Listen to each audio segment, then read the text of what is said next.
तू अपने लिए कोई मूर्ति खोदकर न बनाना, न किसी की प्रतिमा बनाना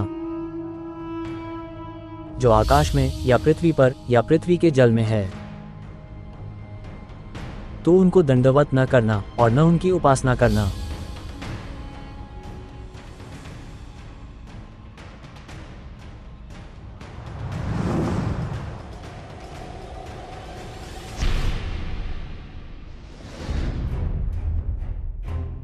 अधिकांश चर्चों में ईसाई धर्म के प्रतीक के रूप में क्रूस है। हालांकि प्रथम चर्च ने ईसाई धर्म के प्रतीक के रूप में क्रूस का उपयोग नहीं किया था। प्रथम चर्च के समय में क्रूस मृत्युदंड की सजा पाए अपराधियों को मृत्युदंड देने का यंत्र था। सामान्य अनुभव की तरह सूली पर चढ़ाए जाने के भयानक तथ्य से घिरे हुए प्रथम मसीहियों के लिए भावुकता से क्रूस को सुशोभित करने में कोई आपत्ति नहीं थी। मूल रूप से क्रूस एक मूर्ति थी जो मूर्ति पूजक प्रतीक थी। ईसाई युग से बहुत पहले क्रूस के आकार का उपयोग धार्मिक या अन्य प्रतीकों के रूप में किया जाता था।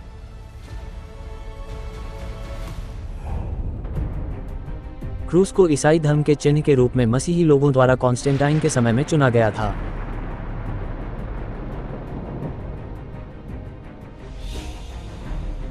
ईसाई चर्च ने मूर्ति पूजक प्रतीक क्रूस को स्वीकार किया। जब लोगों ने मूर्ति पूजा का प्रतीक बनाया और उसकी उपासना की तो वे नष्ट हो गए।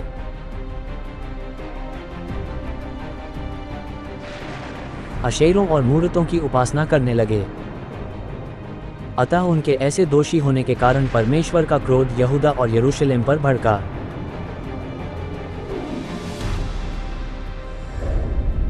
फिर इस्राएलियों ने मूर्तियों की उपासना क्यों की, जबकि वे जानते थे कि मूर्तियों की उपासना उन्हें विनाश की ओर ले जाती है? ऐसा इसलिए था क्योंकि वे मूर्ति पूजकों द्वारा भरमाए गए थे।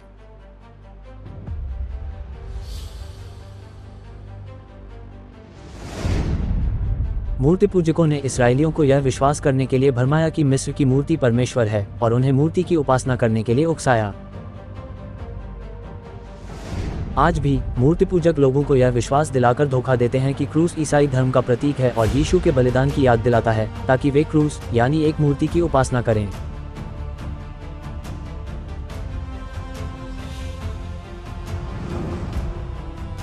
इसलिए जब आप किसी मूर्ति की उपासना में स्वयं को गिराते हैं, फिर चाहे आप इसे परमेश्वर का प्रतिनिधित्व करने के लिए मानते हो या किसी प्राणी का, तो आप पहले से ही अंधविश्वास से ग्रस्त हैं।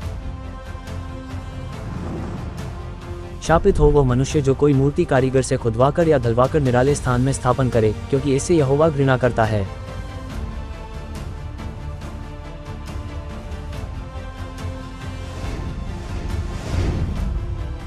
जो क्रूस बनाते हैं और उसकी उपासना करते हैं, वे नष्ट हो जाएंगे।